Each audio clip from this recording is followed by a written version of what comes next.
대법원이 박형준 부산시장의 선거법 위반 혐의에 대해 무죄를 확정했습니다. 박 시장은 선거 당시 국정원이 작성한 4대강 관련 사찰 문건에 관여했다는 의혹을 부인해 허위 사실을 공포한 혐의를 받아왔습니다. 후쿠시마 원전 오염수 방류 오는 7월로 예상됩니다. 부산 수산업계에 큰 피해가 우려되지만 정부의 태도는 미온적인 실정인데요. 부산시와 기초의회조차 눈치 보기에 급급하다는 지적입니다. 기장 앞바다는 난류와 한류가 만나는 붕장어 서식지로 유명합니다. 붕장어 축제를 앞두고 장어잡이가 한창인 현장에 기자가 다녀왔습니다. 부산교대가 2년 만에 부산대와 통합하겠다고 밝힌 가운데 수업 거부 등을 이어가며 강력히 반발하고 있는 부산교대 학생들을 어떻게 설득할지가 최우선 과제로 남았습니다.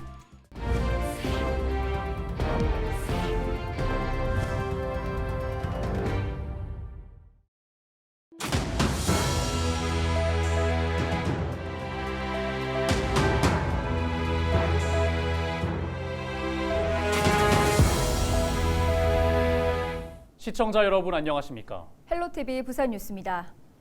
일본 정부가 오는 7월 후쿠시마 원자력 발전소 오염수를 방류할 것으로 예상됩니다. 우리 정부는 안정성을 검증하기 위해 다음 주 일본에 시찰단을 파견하고 부산시도 시차원에서 원전 오염수 방류 대응 TF를 구성해 먹거리 안정성을 강화하겠다는 대책을 내놨는데요. 부산 시민사회에서는 이 같은 대응이 소극적이라는 비판의 목소리가 높습니다. 안수민 기자가 보도합니다.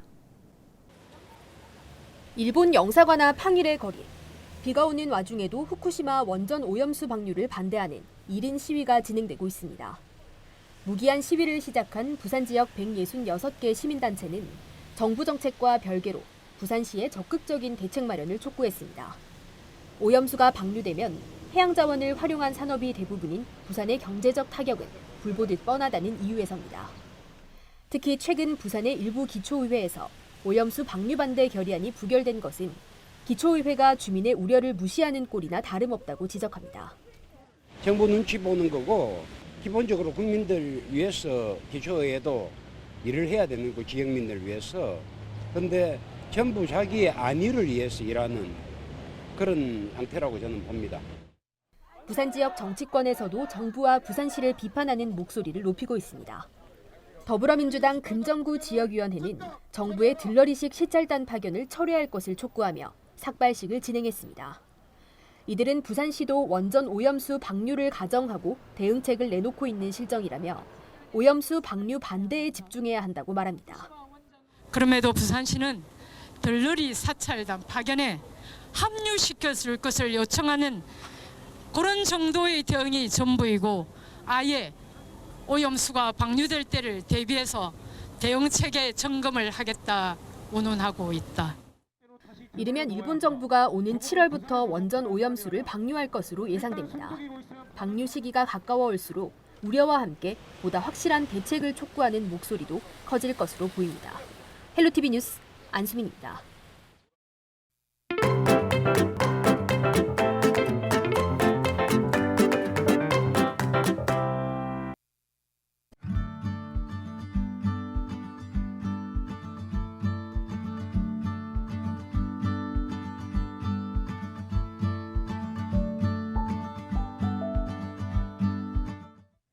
제가 서 있는 이곳은 부산 기장의 문동 방파제 앞입니다. 기장 앞바다는 멸치, 미역을 비롯해 붕장어 서식지로 유명한 곳인데요. 기자가 간다 이번 시간에는 직접 고기잡이 배를 타고 1인 선원이 되어보겠습니다. 얼마나 많은 붕장어를 만날 수 있을까요? 함께 가보시죠.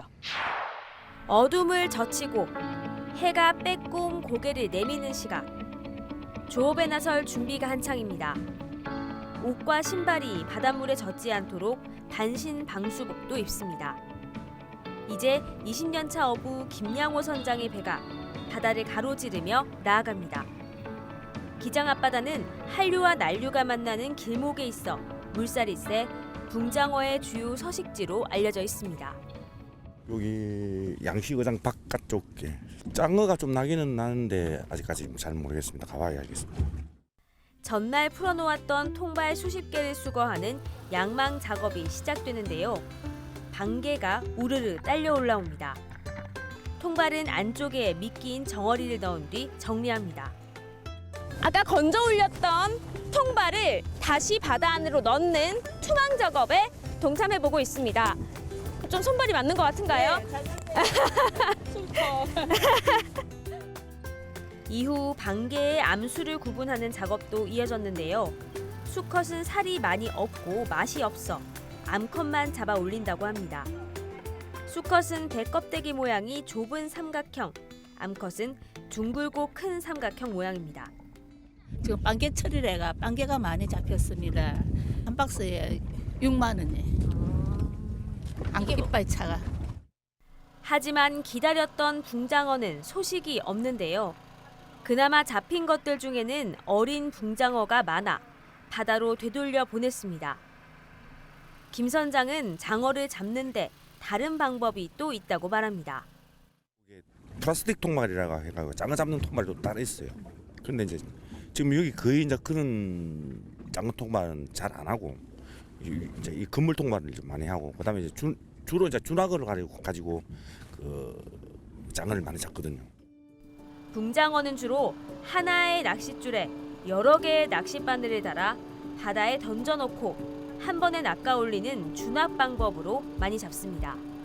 통발보다는 준악이 잘 잡히는데 최근 어획량 감소로 붕장어가 귀해지면서 상황이 달라졌습니다. 올해 조업량은 평년의 3분의 1 수준에 그치는 실정입니다. 김 선장은 요즘 조업량도 문제지만 앞으로가 더 걱정이라 말합니다. 후쿠시마 원전 오염수의 해양 방류가 코앞으로 다가왔기 때문입니다.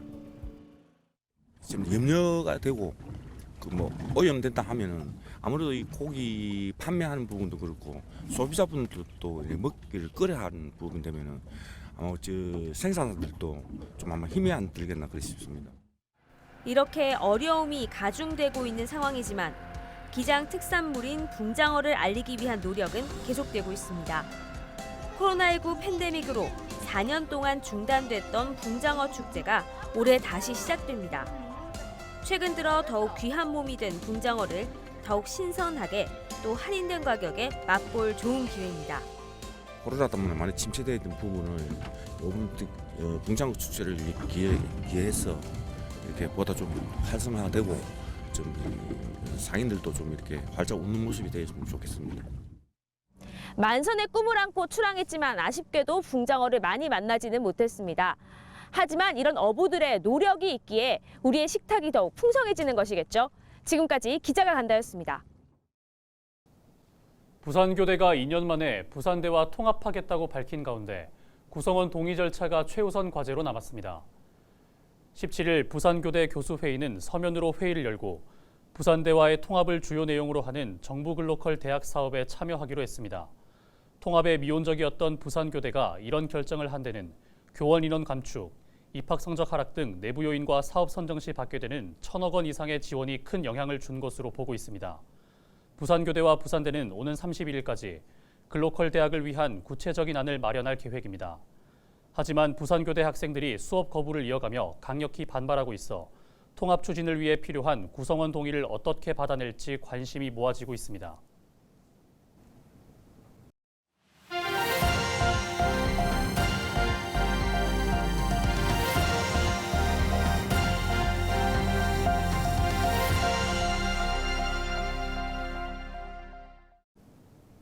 지역 거점의 국립대인 부산대와 부산교대도 통합 급물살을 타는 만큼 학령 인구 감소는 대학 공통의 위기입니다. 대학마다 신입생 모시기에 열을 올리고 있지만 일부 대학들은 정원조차 채우지 못하고 있는 실정입니다. 상황이 이렇다 보니 인근 창원은 내년부터 지역대학에 입학하면 최대 100만 원을 지원하겠다고 밝혀 눈길을 끕니다. 표영민 기자가 취재했습니다. 경남 창원의 한 대학교. 본격적인 대면 강의가 재개된 캠퍼스는 학생들로 활기가 넘칩니다. 하지만 무섭게 오른 물가 탓에 생활비 부담이 늘면서 학생들의 고민이 커지고 있습니다. 특히 신입생들의 한숨은 더 깊어집니다. 아무래도 이제 처음 오니까 교재 사는 거라든가 이제 식비도 많이 들고 교통비도 많이 드는 게 좀 부담이 되는 것 같아요. 이런 부담은 내년부터 창원 지역 대학 신입생이라면 덜 수 있습니다. 창원시가 1인당 최대 100만 원을 지원하는 새내기 지원금을 주겠다고 했기 때문입니다. 기준만 된다면 누구나 지원받을 수 있습니다. 창원 새내기 지원 사업은 주민등록 주소를 창원시에 1년 이상 둔 시민 중에 관내 고등학교를 졸업하고 관내 대학교를 진학하는 만 34세 이하의 1학년 신입생을 대상으로 1인당 최대 100만 원을 지원하는 사업입니다. 지역 인재를 창원에 머물게 하는 여건을 만들어 청년층의 이탈을 막아보겠다는 의지입니다. 실제 2018년 기준 21만여 명이었던 창원의 청년 인구는 4년 사이 2만 5천여 명이 줄어 현재 18만 8천여 명으로 전체 인구에서 차지하는 비중도 20% 아래인 18.5%로 떨어졌습니다. 청년 인구 유출과 학령 인구 감소로 어려움을 겪고 있는 지역 대학의 경쟁력을 위해 지자체가 나선 우회적 지원. 창원시의 새내기 지원금이 위기의 지방 대학을 살리고 청년 인구 지키기라는 두 마리 토끼를 모두 잡을 수 있을지 관심이 모아집니다. 헬로티비 뉴스 표영민입니다. 공직선거법 위반 혐의로 기소된 박형준 부산시장이 대법원에서 무죄를 확정받았습니다. 박형준 부산시장은 부산시장 재보궐선거 당시 4대강 관련 국가정보원의 민간인 사찰 문건 작성에 관여했다는 의혹을 부인했다가 선거법 위반 혐의로 기소됐습니다. 1심과 2심에서 법원은 박 시장이 국정원 문건 작성에 관여하거나 보고받았다고 볼 증거가 부족하고 선거 중에 박 시장이 한 발언은 사실 공표가 아닌 의견 표명에 불과하다는 이유로 무죄를 선고했고 대법원은 18일 무죄를 확정했습니다. 박형준 부산시장은 가짜뉴스로 인한 고통이 있었지만 비로소 진실을 되찾았다며 앞으로 시정 업무에 매진하겠다는 입장을 밝혔습니다. 부산시가 방한 중인 중남미 고위급 인사를 초청해 우호 협력 방안을 논의했습니다. 박형준 시장은 웨스틴조선 호텔에서 중남미 9개국의 고위 관료와 상원 의원 등과 함께 오찬을 갖고 경제와 문화 등 다양한 분야의 협력 방안을 논의했습니다.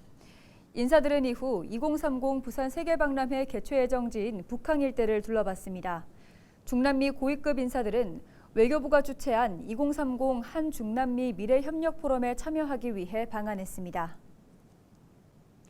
부산형 대중교통 혁신 전담팀이 18일 첫 회의를 개최했습니다. 부산형 대중교통 혁신 전담팀은 지난 3월 부산시가 발표한 부산형 대중교통 혁신 방안을 실행하기 위해 민관 합동으로 구성됐습니다. 18일 열린 회의에서는 대중교통 통합 할인제와 어린이 요금 의무화, 빅데이터를 활용해 교통체계의 효율성을 높이는 수요 응답형 교통에 대한 준비 상황 점검 등의 논의가 진행됐습니다. 또 부산형 대중교통 혁신 방안의 정책 인지도를 높이기 위한 시민 홍보 계획 수립이 결정됐습니다. 부산으로 이전한 기업 10곳 중 8곳은 사무실만 옮긴 것으로 나타났습니다. 부산 상공회의소 기업동향분석센터가 발표한 보고서에 따르면 응답 기업의 79%가 본사 사무실만 부산으로 이전했고 본사와 함께 생산, 연구개발 시설을 이전한 곳은 19%에 그쳤습니다. 부산으로 이전한 이유로는 45.2%가 기존 사업을 확장하고 시장을 확대하기 위해서라고 답했습니다. 부산으로 전입할 때 겪었던 어려운 점에 대해서는 정책 자금 지원이 미흡하다는 부분이 31%, 건물 임대료가 비싸거나 전문 인력 확보가 어렵다는 응답도 각각 19%를 차지했습니다. 기장 장안읍에 조성 중인 치유의 숲이 6월부터 운영됩니다. 지난 17일 기장군은 치유의 숲 준공을 앞두고 지역 주민과 함께 합동 점검의 시간을 가졌습니다. 이날 주민들은 시설물 벤치 설치나 식재 수목의 이름을 표시하는 등 의견을 내놓았습니다. 장안 치유의 숲은 명상 치유 쉼터, 숲 내음 쉼터, 황토 숲길 등 다양한 테마를 도입했습니다. 기장군은 오는 5월 말 준공한 뒤 6월부터 유아숲 체험을 시작으로 본격적인 운영에 들어갈 계획입니다. 기장군 내에 있는 복지 위기가구를 발견해 신고하면 포상금을 지급합니다. 위기가구 신고 포상금 지원 사업은 복지 위기가구로 의심되는 가정을 읍면행정복지센터에 신고하면 포상금을 주는 제도로 5월부터 본격 시행 중입니다. 신고한 가구가 기초생활보장수급자로 선정되면 한 건당 5만 원을 받을 수 있는데 동일 제보자의 경우에는 연간 30만 원 이내로 포상금을 제한합니다. 이상으로 뉴스를 마칩니다. 함께해 주신 여러분 고맙습니다.